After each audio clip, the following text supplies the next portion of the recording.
No, I completely neutralized him completely. I took away his best weapon away from him. And literally, the one time he threw a hook, he got dropped. And what was he gonna throw at me? Right hand? He's never threw a right hand. That was it for the rest. But and then like he couldn't use his speed for on me because I'm a lot faster. I'm more explosive than him. You know, it's just like he really couldn't do anything, and you know I took away. What are we on about here? You know what I mean? Like, bro, you need to worry about your own body, bro. You probably need to take steroids, slim down a little bit, maybe a little Ozempic, maybe a little Retta, whatever. You know what I mean? Like, try out some, bro. You need it, bro. That weight is unhealthy, my dog.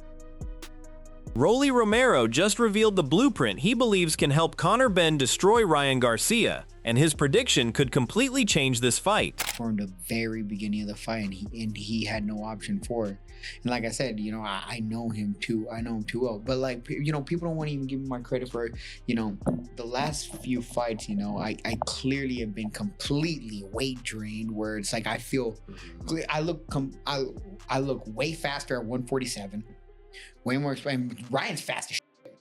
Ain't nobody gonna say Ryan's not one of the fastest fighters. And I look way faster at 47, way more explosive, way more durable, way more like agile. You know, you look great. I look like a natural 47 pounder. And like, bro, I've been trying to move up since before I fought Tank. I was trying to move up to 40 before I fought Tank. And then I was like, man, even 40, bro. I was gonna move up to 47 to go fight Spence. Drawing from his own fight with Ryan, Rolly explains how Conor's weight advantage could become his biggest weapon and create serious problems for Garcia. That happens, and then like I said, but at that moment I should have been at 47 already. Yeah, you've been talking about weight cut for a long time. Yeah, bro, and I've been completely drained. And like I said, I'm gonna tell you like this: you think Pitbull Cruz is a better fighter than Ryan? Not even close. It's Ryan, bro.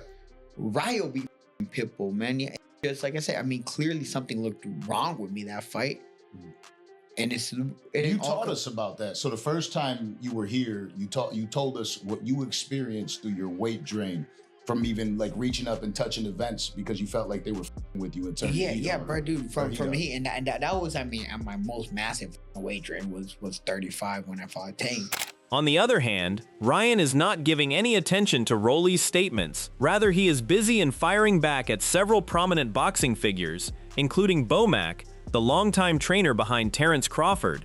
You said Ryan Garcia hasn't looked the same since the PEDs. Like, bro, you guys are just weird. Bro, you ain't looked the same since you were like 10. Like, you've been fat since 11. Like, what are we on about here? You know what I mean? Like, bro, you need to worry about your own body, bro. You probably need to take steroids, slim down a little bit, maybe a little Ozempic, maybe a little Retta, whatever. You know what I mean? Like, try out some. Bro, you need it, bro. That weight is unhealthy, my dog. You tweeted something out about it. What was it? Saying he needs to stop eating. Yeah, because he said I'm gonna get stopped. I said you need to stop eating them chips. You got caught on live, bro. You got caught in the back room, locker room, eating all them hot Cheeto chips. Every bite counts, my dog. It was Funyuns, I think, but... Hey, those are fire, though. I actually don't blame him for the Funyuns. At the same time, Garcia has fired shots at Crawford, pointing out weaknesses and loopholes he believes he can exploit, while comparing himself to Yuriorkis Gamboa. The toughest fight with Gamboa is because Gamboa actually has some speed and some timing at that time, even though he was a little bit not his best, but still had enough speed and power to keep up with him. If he runs into another guy like that, I promise you, he'll have problems. I mean, it's just called common sense. Crawford is a great fighter, but he does have times where he lacks awareness and he gets cracked. For example, Mean Machine, Madrimov, so many other fighters that are really not that talented, but caught him because they're a little quick to the punch. Why wasn't Canelo able to catch him? That's what everyone thought. Canelo's not quick to the punch, though. Yeah. You guys got to know Canelo's style. Canelo's not the quickest fighter. In the meantime, Conor is training harder and refusing to let Ryan's trash talk distract him, keeping his focus firmly on the tactics needed to win. Yeah, it's hard. I mean, I haven't made this weight in 4 years, so it's definitely challenging. I hope this will be my final fight this weight. Ryan Garcia, talk about the character, but he appeared to unsettle Devin Haney when they had their fight a couple of years back, and at the launch presser, his sort of wild behaviour. Are you ready for sort of more of that bravado as we get towards fight night? It's all just noise, mate. It don't really concern me, don't bother me. I'm just coming there to take his title off him. That's it. So whether he's training hard or not, whether he's using antics to make it like he's not training hard. Garcia is noticing everything, and he has dismissed Conor's declaration of fighting at 147 pounds for the first time as an excuse, warning that he will expose him and whoop him in the ring. We know you can't make weight. This is why Conor Benn said this is his last time at 147. My guy is making excuses before he loses. Who says that, bro? This is my last fight at 147. My guy, you gonna go backwards just to get that ass whooped? Oh my gosh, bro. It's fine, bro. We gonna let him. He's just gonna run into it. That dude. While Rolly has been happier knowing he never let Garcia's left hook work against him, something that gives him confidence about Ryan's chances, Mike Tyson has stepped in, calling Ryan a true champion who refuses to give up. Despite setbacks, Garcia continues returning to prove his worth and show the boxing world that his story is far from over. Ryan Garcia, he came a long way. He just got his ass flipped. He didn't get discouraged. That's what it's all about. I got my ass, I got humiliated, Rolly kicked my ass, but I didn't get discouraged. I trained hard. I kept believing in myself, and now I'm champion of the world. Yeah. I just got my ass kicked. Now I'm champion of the world. On the other side, Shannon Briggs has delivered his verdict, favoring Conor in this explosive matchup.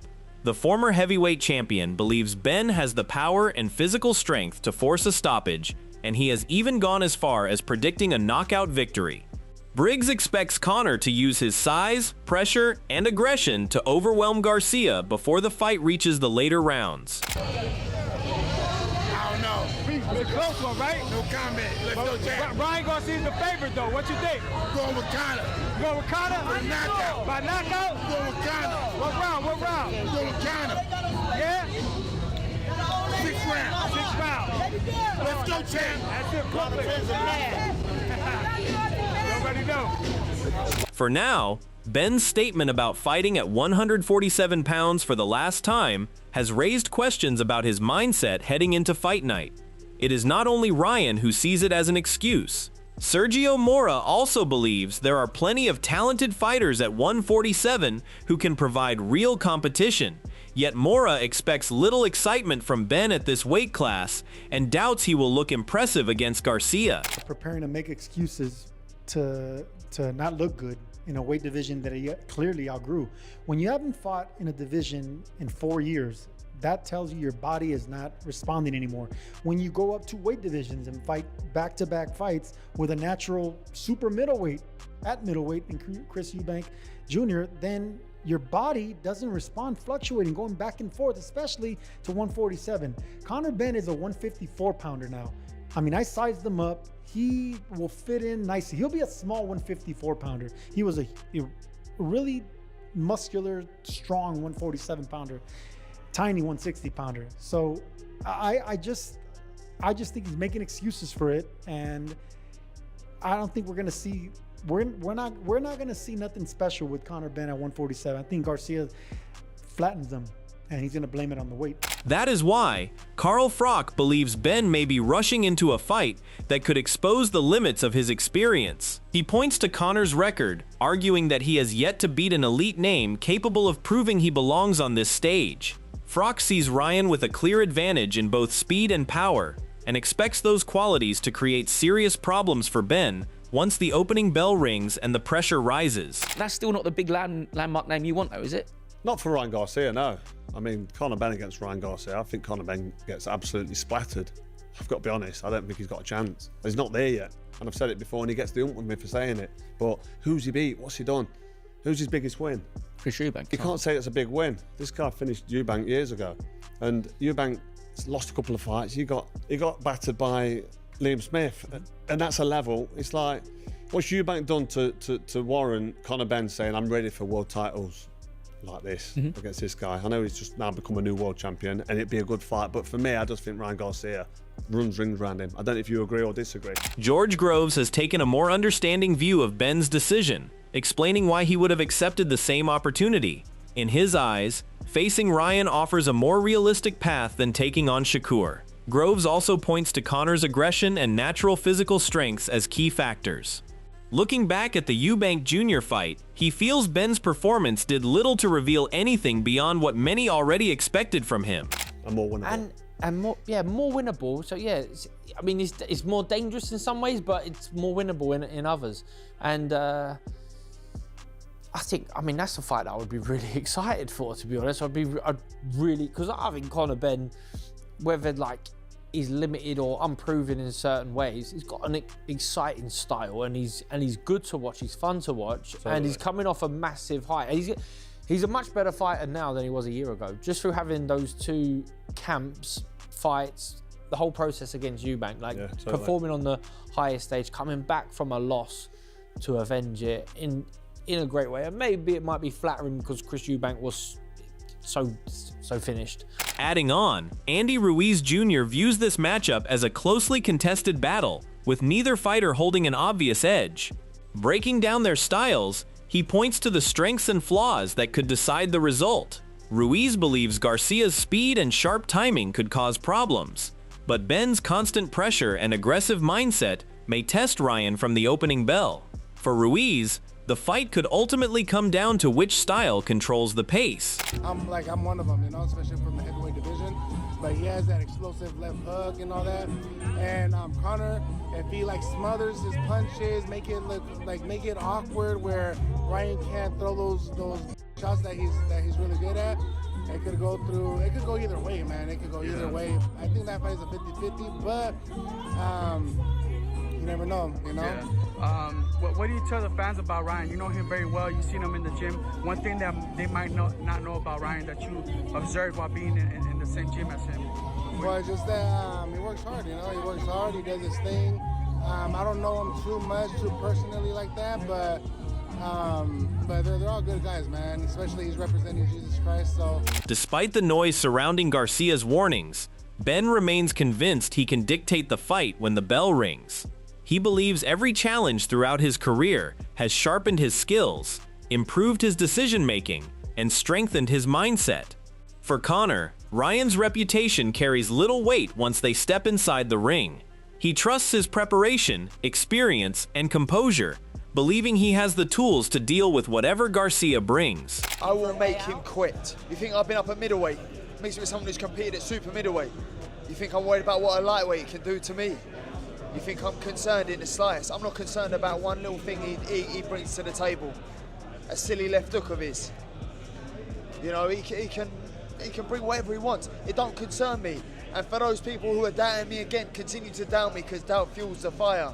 If I'd listened to everyone that didn't believe in me, I'd be nowhere. But I continue to believe in me, and that's all that matters, is you believing in yourself. And I believe in me to get me to where I am right now, to revenge that loss against Eubank, to put on fight of the year against Eubank, to then now fight for the WBC world title. I believe in me. I don't need nobody else to believe in me. Stepping in, Arnold Barboza Jr. has explained why he sees this fight ending in defeat for Conor. He believes the demanding weight cut could eventually catch up with Benn, leaving him tired and vulnerable as the rounds pass. Barboza has also shared his prediction for when the fight could end, adding another twist to an already highly anticipated matchup. In his view, Garcia could capitalize once Benn's energy and physical strength begin to decline. What's Benn's prediction? Bro, I got Ryan by knockout. I think it goes past 6 rounds, but I got Ryan by knockout, and I could be wrong, but you know, Conor Benn, the reason why I say that, and this is my honest opinion, right? Like, I think Conor Benn's gonna be really drained at 147. You know what I mean? Like, at 149, he looked skinny, bro. He looked drained against Regis, his last fight. Didn't impress me at all, man. I think when he fought the Eubank, I think he fought like at 54 or 60 or something. He looked strong, he looked healthy. You know, I just think at 40, I think 47's past him already, man. I think he's taking the opportunity, you know, the money, but hey, who knows, man? Who knows, man? I could be wrong. You know what I'm saying? Harlem Eubank has added another twist to the growing debate with a confident prediction about how this matchup could unfold. He believes Garcia has the tools to make the contest surprisingly one-sided, especially with his speed, power, and aggressive offense. Eubank expects Ryan to find his rhythm quickly and begin landing clean, damaging shots. His prediction is a 4th-round knockout, with Benn potentially struggling once Garcia establishes his distance. I think it's come about because of the political sphere of how boxing is at the moment, but in terms of fighting in the ring, it's a mismatch. I expect Garcia to win within 4 rounds. The biggest concerns surrounding this matchup continue to center on Benn rather than Ryan. Many question whether Conor has chosen the right moment to take such a demanding challenge, with the weight jump adding another obstacle. Gareth A. Davies believes Benn's ability to adjust will be crucial, as any weakness could give Garcia an opening. Davies expects Ryan to score a knockout and has also raised questions about Benn's ambitions beyond this fight. He's got star character and star qualities. If he's going to make 147, if he's good at the weight, it'll be a good fight. If he has really struggled at the weight, he's going to struggle against Garcia, who is a massive puncher at welterweight with both left and right hooks, notably that left hook.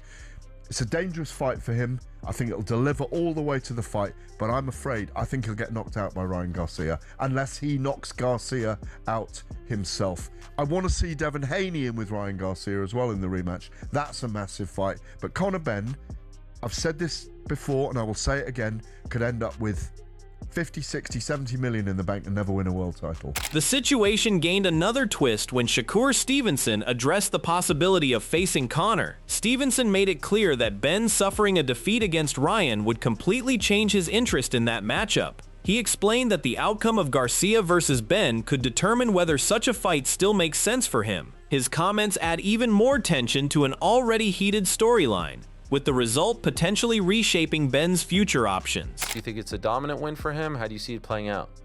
Nah, I think Ryan should win that pretty easy. I don't think this should be a hard fight for Ryan. But, you never know who shows up with Ryan. Like the guy that fought against Rolly, Conor Benn might get in there and scare him and put him in his place. So we'll see. So when you say you want to fight Conor and all that stuff, but if he loses in dominant fashion to Ryan, does that make you less interested in fighting him down the line? Yes. Okay, so there's a lot hinging on this in some regard. Like if people are hoping to see you fight him, if Conor doesn't show up or doesn't look good, maybe it evaporates. Yeah, for sure. Adding his voice to the growing debate, Sean Porter sees a clear route for Ryan to seriously hurt Conor. His opinion carries extra weight because Porter has shared sparring rounds with Benn and has experienced his style up close. Despite that first-hand knowledge, he still believes Garcia possesses enough speed and power to break through Benn's defenses and potentially force a stoppage. Porter's prediction adds even more credibility to Ryan's chances. He beats Conor Benn. Conor Benn has a style that matches what Ryan is good. The style clash favors Ryan Garcia because of his speed, because of his power from the outside. So definitely a tough fight for Conor Benn. Again, based off of Ryan's last fight, I would say 60-40. Ryan Garcia wins that fight, possibly KO, but Conor is very, very tough, and that's what I already knew about him, but I got to see it firsthand when we sparred. He's much more versatile than we saw in the first fight with Eubank. Comes back in a rematch against Eubank. We see the versatility, we see the speed, the foot movement, and things of that nature. Those were the things that I saw in sparring when I spar with him. Just 4 easy rounds or whatever. Tony Bellew sees Ryan's physical gifts as a serious threat to Conor, especially the speed that allows him to close distance almost instantly. He believes Garcia's explosive power makes every exchange dangerous, because one perfectly timed combination could change the entire fight in seconds. According to Bellew, Benn cannot afford to make mistakes or leave openings, as Ryan has the speed and punching power to capitalize and quickly force him onto the back foot. When you listen to what Garcia is saying, he's saying you're not on my level. You don't belong here. And that lets you think that, oh, really? Because Conor's 100% got a puncher's chance. Yeah. And he's got a bit more than a puncher's chance. The work rate alone and how fit he is gives him every chance in the world to just outwork Ryan Garcia. But ultimately, Ryan Garcia is pound for pound the fastest fighter in the world. And he's got one of the best left hooks. And if Conor gets caught by that, it's over. Yeah. We'll see. What did you think to how Conor looked on the scales against Prograis? Do you think he'll have any issues like we've just mentioned with Roy Jones coming back down? Because he's obviously had the chance to do it over a long period of time. He's a diligent professional. And as I said, it's like Anthony Joshua and we see him now. Perfect on the scales, they look in unbelievable shape. Despite the strong backing for Ryan, Teofimo Lopez believes Conor has the qualities needed to make this matchup much closer than many expect. He highlights Benn's preparation, confidence, and trust in his own abilities as factors that could completely change the fight. Lopez feels those qualities could help Conor withstand Ryan's early attacks, find his opportunities, and potentially pull off a major upset that would surprise the boxing world. Ideally, in the business aspect, everyone wants to see Ryan win. But Conor Benn is hungry. He's in there. He's in the gym every day. He's speaking Spanish to the man, and he's not even Spanish. So, you know, he's not Hispanic. So I think those things show the determination and what it means to Conor Benn. You know, when he didn't look so great against Ubik the first time, he came back with vengeance the second time. So definitely, Conor Benn is no pushover, man. I feel, look, I said it before, I think Conor Benn might pull the upset. But we just have to wait and see, man. Now the predictions are on the table, but only one man can prove them right when Garcia and Benn finally collide. Will Ryan's speed and power deliver the knockout so many expect, or can Conor silence the doubters and shock the boxing world? The answers are coming soon. What's your prediction? Drop it in the comments. Hit like, subscribe to Ring Rivalry, and turn on notifications for more fight-breaking updates.